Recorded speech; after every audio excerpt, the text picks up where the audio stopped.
ঘুগনি আর লুচি, birthday breakfast.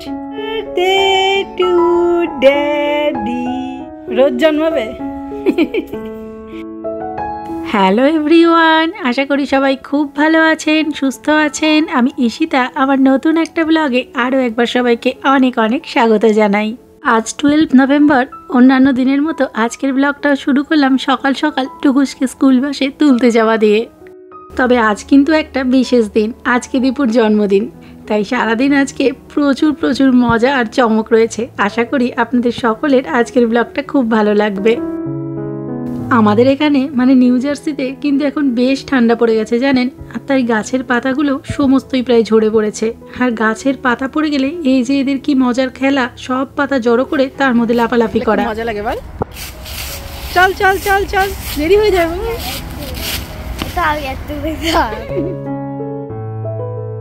আর এখন ওই 10:17 মতো বাজে। টুকুসকে স্কুল বাসে তুলে দিয়ে এসে আমি রান্না বান্না বেশ কিছুটা এগিয়ে নিয়েছি।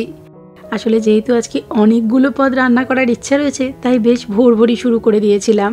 আর এখন ভাবলাম চটপট করে ব্রেকফাস্টে লুচির ডেলিগুলো বরং করে রেখে দিই। আজকে দীপু বলেছিল ছুটি নেবে, আর তার জন্য আমি ভেবে ভেবে কত কিছু যে আয়োজন করেছি। সকালে ভাবলাম ব্রেকফাস্টে একটু লুচি আর ঘুগনি করে দেব, কিন্তু তার মধ্যে তার এমন ইম্পর্টেন্ট কাজ পড়েছে যে ল্যাপটপ নিয়ে বসে পড়লো। যাই হোক, ওর কাজ শেষ হোক, ততক্ষণে বরং চলুন আর কাজকর্মগুলো সেরে নিই। এই যে কাঁসার বাসনপত্রগুলো লাস্টবার বাড়ি থেকে আসার সময় নিয়ে এসেছিলাম জানেন, বাড়িতে এগুলো পড়েই রয়েছে। তাই ভাবলাম নিয়ে যাই, ওখানে গিয়ে কোনো স্পেশাল অকেশনে খেতে টেতে দিলে বেশ ভালো লাগবে।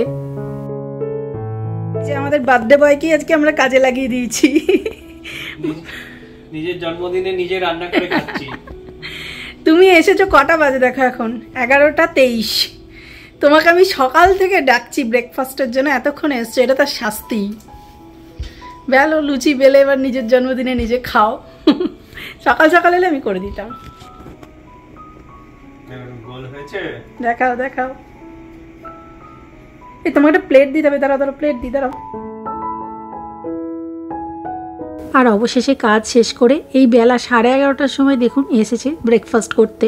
আর এই এতক্ষণে যদি আমি লুচি একটা একটা করে বেলে বেলে ভাজি, তাহলে এই হতে হতেই বোধহয় 12:30 বেজে যাবে। তাই বললাম লুচিগুলো একটু বেলে দাও, আমি ভেজে দিই। কিন্তু এই এত বেলায় ব্রেকফাস্ট করে কী করে যে লাঞ্চ করবে সেটাও আমি জানি না। লাঞ্চে কত কিছু যে জোগাড় করেছি। তবে বার্থডে ব্রেকফাস্টেই ফুলকো ফুলকো লুচি ঘুগনি এ তো ম্যান্ডেটারি বলুন, এ না খেলে চলে নাকি? যাই হোক, লাঞ্চ না হয় সেই 3-4টের দিকে করবে তখন। নাও ব্রেকফাস্ট, বার্থডে ব্রেকফাস্ট। এতগুলো লুচি দিয়েছে কেন? তুমি তো বললে 5টা খাবে। ঘুগনি আর লুচি, বার্থডে ব্রেকফাস্ট। কেমন আছে বলো বলো? শুধু অফিসটাই যা, মটরগুলো একদম দারুণ সিদ্ধ হয়েছে। শুধু অফিসটাই যা গন্ডগোল করে দিল, তাছাড়া বার্থডে বেশ ভালোই হচ্ছিল। চলো চটপট খেয়ে নাও। হ্যাঁ, আমি আর রান্নাগুলো সারি। রান্না বাকি আছে নাকি? হ্যাঁ, মাটন হবে আর ইলিশ মাছটা হবে। হ্যাঁ, জম্পেস আয়োজন দুপুরবেলা। ডাল, ফুলকপি, 5 রকম ভাজা সবকিছু সকালেই করে নিয়েছি। আর এখন এই মাটনটা আর ইলিশ মাছটা গরম গরম করব। ইলিশ মাছের না আজকে একটা নতুন রেসিপি করব জানেন, আপনাদের সাথে ভাবলাম একটু শেয়ার করি রেসিপিটা। আমাদের এখানে নিউ ইয়ারকে আপনাদের নিয়ে গেছিলাম না বাংলাদেশি এরিয়াটায়, জ্যাকসন হাইটস, ওখানে না একটা রেস্টুরেন্ট আছে বাংলাদেশি। সেই রেস্টুরেন্টে আমি প্রথমে ইলিশ মাছের রেসিপিটা খেয়েছিলাম, এত ভালো লেগেছিল। তারপরে 2-3 বার গিয়ে সেই রেসিপিটা খেয়ে এসেছি। তবে এই 2-3 বার যাওয়ার কারণ খেতে ভালো লেগেছে সেটা যেমন ছিল, তার সাথে কীভাবে রেসিপিটা বানায় সেটাকে উদ্ধার করার। অবশেষে খেয়ে টেয়ে বুঝতে পেরেছি যে কী দিয়ে মাছটা বানিয়েছে। আজকে সেই মাছটাই রান্না করব। কিছুই না, মাছটা প্রথমে খুব হালকা করে ভেজে নিচ্ছি। আপনারা চাইলে নাও ভাজতে পারেন। আসলে আমাদের এখানে যেহেতু ফ্রোজেন থাকে, তাই আমি হালকা ভেজেই করি। আর তারপর নুন আর হলুদ সামান্য একটু জলে গুলে ওই তেলটার মধ্যে দিয়ে হালকা কষিয়ে নিয়েছি। আর এরপর একটু সর্ষে পোস্তর পেস্ট আর কিছুটা জল দিয়ে কিছুক্ষণের জন্য মাছটা একটু ফুটতে দেব। ও সর্ষে পোস্তর পেস্টটার মধ্যেই আমি যেহেতু নুন দিয়ে করেছিলাম একবারে, তাই এখানে আর নুনটা দিলাম না। যদি লাগে পরে নুন আবার অ্যাড করে দেব। তবে এই পর্যন্ত দেখে আপনাদের হয়তো মনে হচ্ছে এ তো নর্মাল সেই সর্ষে ইলিশের রেসিপি, কিন্তু না, টুইস্ট আছে এরপরে। চলুন মাছটা সেদ্ধ হোক, তারপরে আপনাদের আসল মশলার রহস্য বলবো। ততক্ষণে আমি বরঞ্চ প্রেশার কুকারে ওইদিকে পেঁয়াজ রসুনটা কষানো হয়ে গেছে, মাটনটা চটপট অ্যাড করে দিই। আপনাদের তো আগের দিনের ব্লগেই দেখিয়েছিলাম আমরা ফার্মে গিয়ে এই মাটনটা কিনে এনেছি।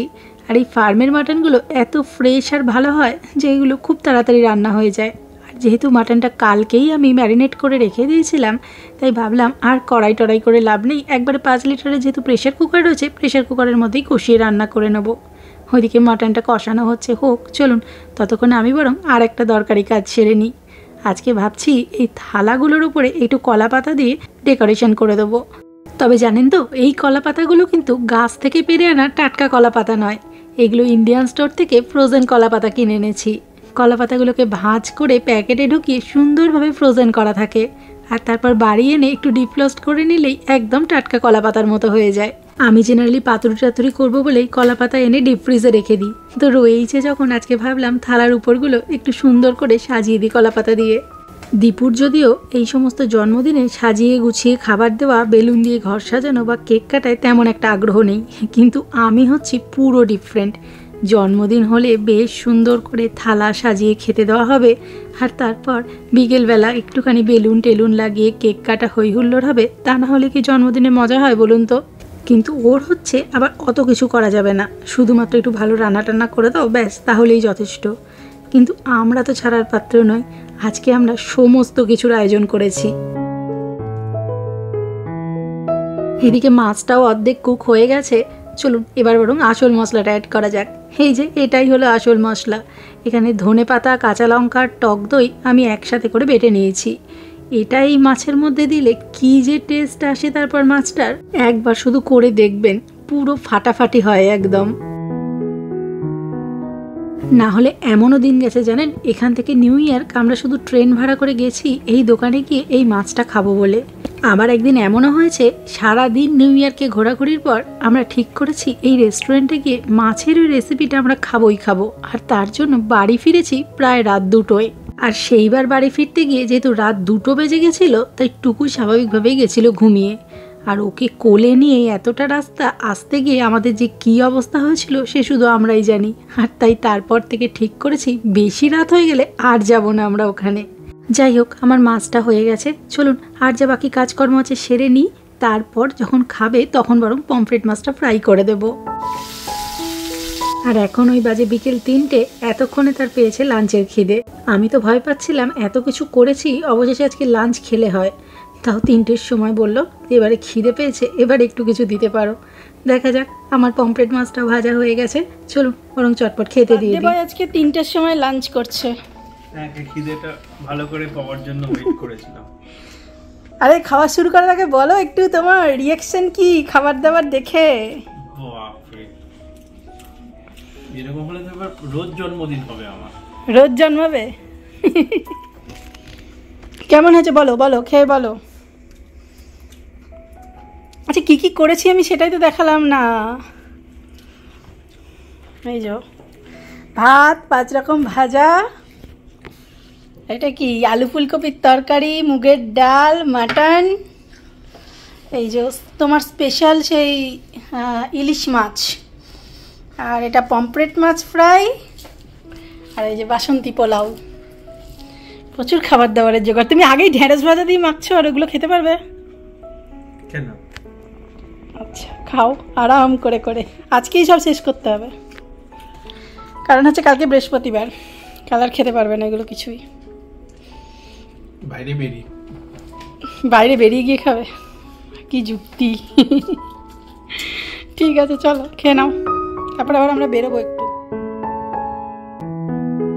আর এখন বাজে ওই বিকেল 5টা মতো। টুকুস আর তোরসা স্কুল থেকে আসার পর ওদের নিয়ে একটু দোকানে এলাম ওই বার্থডে ডেকোরেশনের টুকটাক কিছু জিনিসপত্র আর একটু কিছু গিফট কেনার জন্য।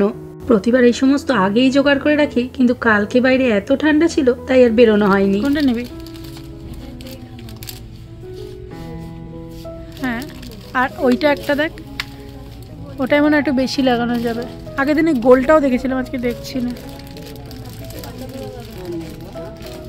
এটা আবার অনেক বেশি, তাই না? আর এই বেলুন নিবি না ওইটাই নিবি?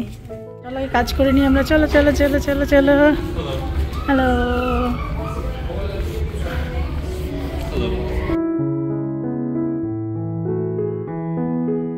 বার্থডেতে ডেকোরেশনের টুকটাক কিছু জিনিসপত্র কিনে এবার আমরা পাশেই একটা দোকানে এলাম গিফট কিনবো বলে। আর এখানে ঢুকেই দেখুন না, সামনে কি সুন্দর দুটো সান্টা ক্লজের স্ট্যাচু রয়েছে। আর তাই দেখে আমাদের ছোটজনকে আর পাইকে সে সমস্ত কিছু ভুলে গিয়ে এদের দাড়ি ঝোলা কোথাও থেকে না কোথাও থেকে গিফট ব্যাগটা পার করতে পারলেই হয়। প্রতিবার যখন দীপুর জন্মদিনের গিফট কিনতে আসি তখন আমি ওকে সঙ্গে করে নিয়ে আসি, দিয়ে ওর পছন্দ মতোই কিছু একটা কিনে দিই। কিন্তু এবার মেয়েদের আবদার হলো তারা বাবাকে সারপ্রাইজ দেবে, তাই কোনো মতেই বাবাকে দোকানে নিয়ে আসবে না। আর তাই এবারে আমি বেশ কনফিউজড, কোনটা ছেড়ে যে কোনটা ভালো লাগবে, কোনটা নেব কিছুই বুঝতে পারছি না। জামা পড়বে ড্যাডি বার্থডেতে, সোজা কর। এটা ভালো লাগছে, একটু পিছনে সরে যাও, ওটা দেখা যাচ্ছে না। ভালো লাগছে, ওটা নিতে পারো, ওটা নিতে পারো, ভালো লাগছে। চলো আর একটা গিফট দেখি কিছু ড্যাডির জন্য। চ চ দেখি, চ হ্যাট। কোনটা নিবি? দুটোই তো এক। টুকু জামাটা নিচে লুটিও না।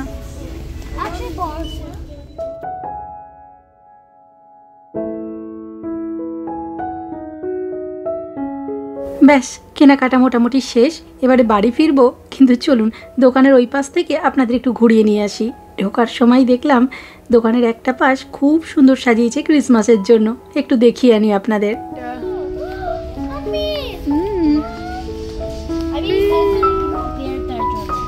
আচ্ছা এই পাশটা এসে দেখো কত Santa, Santa Claus, Mrs Claus সবাই আছে।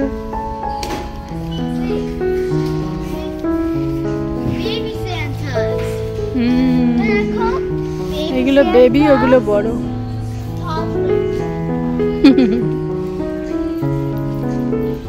এই পাশে আবার দেখ, এই ওকে তুলে নিয়ে চলে এসেছিস কেন? রাখ রাখ। ক্রিসমাস তো এখনো 1-1.5 মাস দেরি রয়েছে, কিন্তু এখানে জানেন ক্রিসমাসের বেশ কিছুদিন আগে থেকে দোকানগুলো এরকম সেজে ওঠে, অনেকটা আমাদের দেশের সেই দুর্গাপুজোর মতো। দুর্গাপুজোর মাস 2-3 আগে থেকেই যেমন প্রস্তুতি শুরু হয়ে যায়, এখানেও তেমনই অবস্থা। তবে আজ আর এতটা ঘোরাঘুরি করার টাইম নেই, এইগুলো বরং আপনাদের আর একদিন আমি দোকানে এসে ধীরে সুস্থে দেখাবো। চলুন আজ বরং এখন গুটি গুটি পায়ে বাড়ি ফিরি, ফিরে আবার সেলিব্রেশনের জন্য জোগাড় যন্ত্রও করতে হবে। আর এখন ওই সন্ধ্যে 8টা মতো বাজে, বাড়ি ফিরে জন্মদিনের জন্য টুকটাক ডেকোরেশন শুরু করেছি। কিন্তু মুশকিল হচ্ছে এখন যেহেতু সন্ধ্যেবেলা দীপু বাড়িতে রয়েছে, আর তাই দুজনে মিলে বাবাকে একটা ঘরের মধ্যে আটকে দিয়ে এসছে যাতে বাবা না বেরোতে পারে, আর ওরা এর মধ্যে কিছু জোগাড় যন্ত্র করে বাবাকে বার্থডেতে সারপ্রাইজ দিতে পারে। আমাকে ডাকতে হবে, একটা দেখাতে হবে, দেখা হলে আমি পারমিশন দিয়ে চোখ বন্ধ করে থাকতে নিয়ে যাবো। বেরোবে না বলেছে এখন আর? বাপরে, তোর বিশাল লাঠি হয়ে গেল রে, লেগে যাবে, লেগে যাবে, লেগে যা, লেগে যা।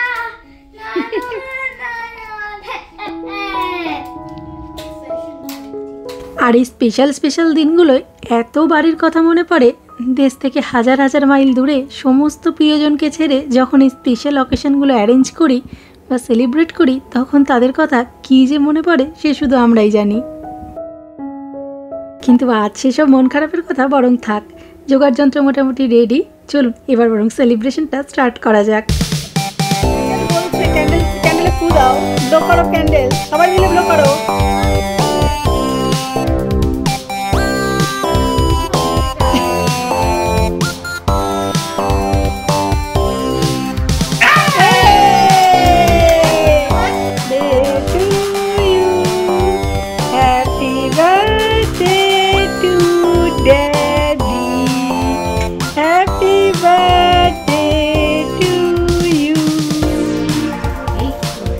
আগে ড্যাডিকে খাওয়া, নিজেই খেয়ে নিল আগে।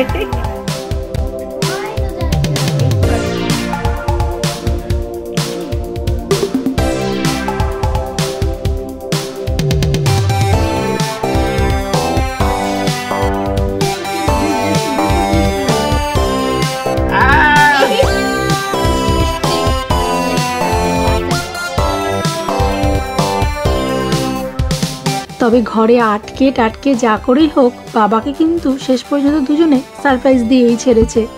যাই হোক, আমাদের আজকের মতো বার্থডে সেলিব্রেশন এখানেই শেষ। দুপুরে আমরা যে বেলায় লাঞ্চ করেছি মনে হয় না রাত্রে কেউ আর ডিনারে কিছু খেতে পারবো। তাহলে বার্থডের গিফট খুলতে খুলতে আজকের মতো ভিডিওটা এখানেই শেষ করছি। খুব তাড়াতাড়ি ফিরে আসবো প্রবাসে আমাদের প্রাত্যহিক জীবনের রোজনামচার আবার নতুন কোনো একটা গল্প নিয়ে। ততক্ষণ সবাই খুব ভালো থাকবেন, সুস্থ থাকবেন। দেখা হবে খুব তাড়াতাড়ি। টাটা।